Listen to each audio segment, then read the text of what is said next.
Welcome back everyone, you know the drill, you pick a state, I find scary stories from that state. You chose Pennsylvania. I've always liked the word Pennsylvania, but it kind of sounds a little bit creepy too. I'm not sure why that is. Maybe I'm thinking of Transylvania.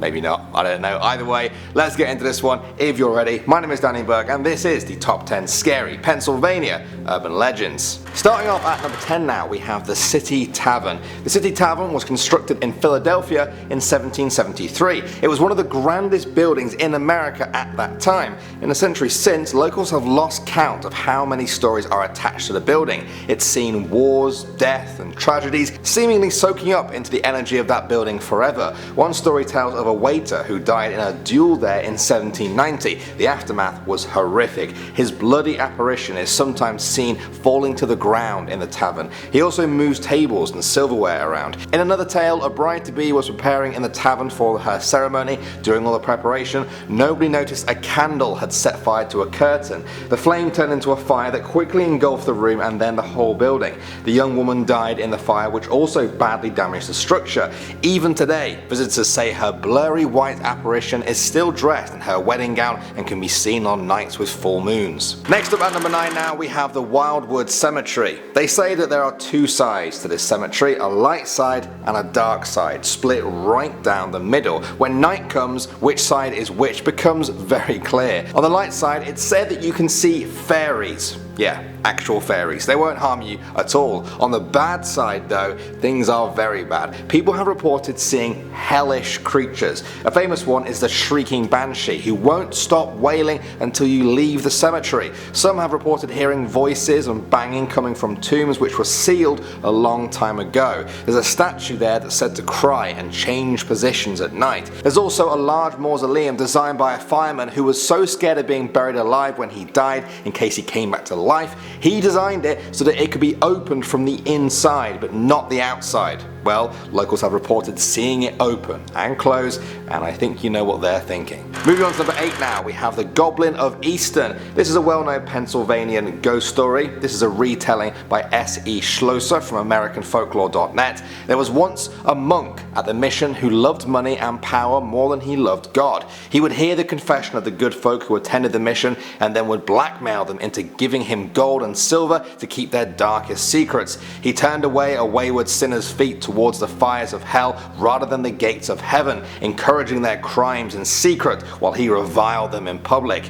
It was after he beat one poor old woman to death that the evil monk was imprisoned and sentenced to hang for his crimes. But just after he was cut down from the noose and pronounced dead, his corpse began to transform before the horrified eyes of the people. The face twisted and small tusks sprang from either side of his nose. His shock of white hair grew long and greasy, and two pointed canines emerged from his slit of a mouth. The goblin monk opened eyes that glowed yellow even in the light of the noonday, and sprang to feet that now ended in claws rather than toes. The people screamed and fled, and no prayer of his former brothers in faith could banish the goblin. It disappeared deep into the forest, only to return at night and prey upon the monks of the mission who had been responsible for his death. After 5 of the brothers had fallen to the goblin, the rest of the monks abandoned the mission and moved to another part of the country. Since that time, the mission house has slowly fallen into ruin. Next up at number 7 now, we have the 7 Gates of Hell. Pelham Township was founded in 1739 in York, Pennsylvania. On the surface, it looks like a pleasant little town, but legend says that it features 7 portals to hell. In the 19th century, there was said to be a fire at an asylum which allowed dangerous inmates to escape. Many of them were recaptured, beaten or killed. Other souls were trapped inside a series of gates which they still haunt to this day. The first gate is actually visible by daylight, but the others require night. By passing through all 7, a person can end up in hell. Locals say that nobody has ever passed through 5 portals and lived to tell the tale. That might sound like a record that needs to be beaten, but I would advise against it. Moving on to number 6 now, we have the Bus to Nowhere. This is a more modern urban legend legend that tells a tale of sorrow, depression, getting lost, and never being found again. Legend says that in Philadelphia there is a bus that appears only to those left distraught and alone after an awful tragedy has happened in their lives. Perhaps their family was killed in an accident that left them totally alone in this world without a shoulder to cry on. In their darkest moment, the bus will appear to them. The person will get on and see other passengers staring out of the window as if in a trance. The bus promises to take you away from your pain so that you never have to feel it again. That's who the passengers are, people who chose the bus over their own painful reality. If you don't remember to pull the cord though before it's too late, the bus will add you to its permanent residence. Once a passenger gets off, they will have no memory of their time on the bus, but the memory and the bus could return for them once more. Next up at number 5 now we have Congelia Mansion. This is often referred to as one of the most haunted houses in America. In 1871, the mistress of the house discovered that her husband had been cheating on her with their maid. She flew into a rage and stabbed her husband to death. However, she seemed to have saved most of her wrath for the maid, whose head she cut off. After the brutal murders, the house was vacant for about 20 years. Nobody wanted to own it. Anyone who tried to live there would soon leave due to the creepy sounds of a woman sobbing and occasionally screaming. At the turn of the century, the house was bought by a doctor. Now he seemed normal at first, but eventually locals found out he was using the house as a base for his twisted experiments on both the living and the dead. The reputation of this dark house grew so much that even Thomas Edison came to study it. In 1927, it was destroyed in a gas explosion. That hasn't stopped paranormal investigators from visiting it though, who believe that dark energy can still be found there. Coming at number 4 now we have Charlie No Face. This is also known as the Legend of the Green Man. In West Pennsylvania, many years ago, a boy called Charlie climbed a high electric pole to try and see into a bird's nest. He got tangled up in the cables though and was horribly electrocuted. He fell to the ground. His friends ran over and immediately they started screaming. Charlie's face had practically melted. All of his features were gone. His eyes, nose, mouth and ear, and even one of his arms. The electrocution had also turned his skin a sort of pale green colour. The doctors thought he would die that night, but Charlie survived. He led a tragic life though and was feared by his own community just because of how he looked. As a man, Charlie took to living in abandoned houses in the town. Local teenagers would walk down the highways near his home hoping to see him. It wasn't until after he died that people realized that Charlie No Face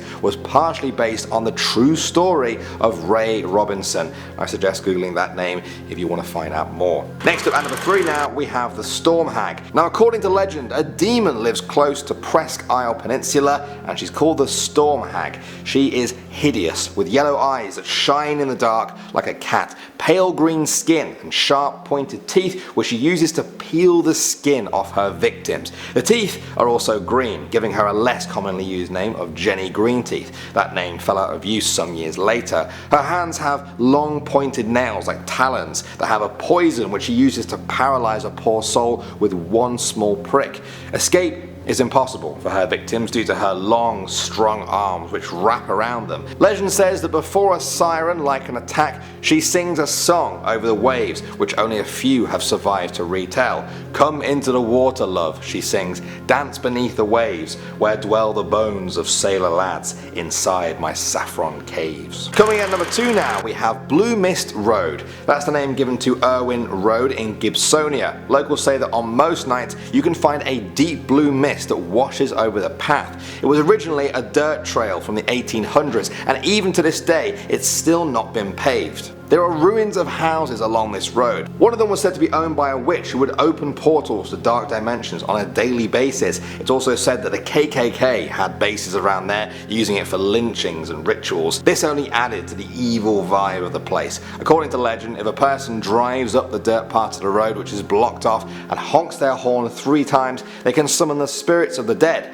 who will make noises, appear as balls of light, or sometimes even materialize as full apparitions. And finally, number 1 now, we have the Devil's Road. In southeastern Pennsylvania, on the Delaware border, lies the Devil's Road. On a map, it's called Cossart Road. Legend says it's where the Cult House is, once owned and operated by the wealthy DuPont family. Now their Stone Mansion housed a cult group which locals believe was host to all manner of rituals and ceremonies. One of them is thought to have been a ceremony to marry their own cousins so that wealth would stay in their family. Ugh. There have always been strange occurrences around Cult House. A stretch of trees on the road face away from the home. This is not natural. They're said to face away even if it means getting less light from the sun. So what darkness lies in that house? Other trees in the area resemble skulls and are said to have been dumping grounds for unwanted babies. The tree then grows into the shape of their skull. People who go to investigate the mysteries are often met with no trespassing signs or chased away by guards driving huge black trucks. The road and house have gained such a reputation that M. Night Shyamalan chose to film The Village there. A little bit of trivia for all you horror fans. Alright guys, that is all we have time for in this video. Do we have anyone watching from Pennsylvania? What do you even call someone from Pennsylvania? Pennsylvanian? That sounds about right. I want all my Pennsylvanians to let me know what you thought of that video. Shall we do a part 2? Let me know. Thanks for watching as always guys. My name is Danny Burke and I will see you all in the next video.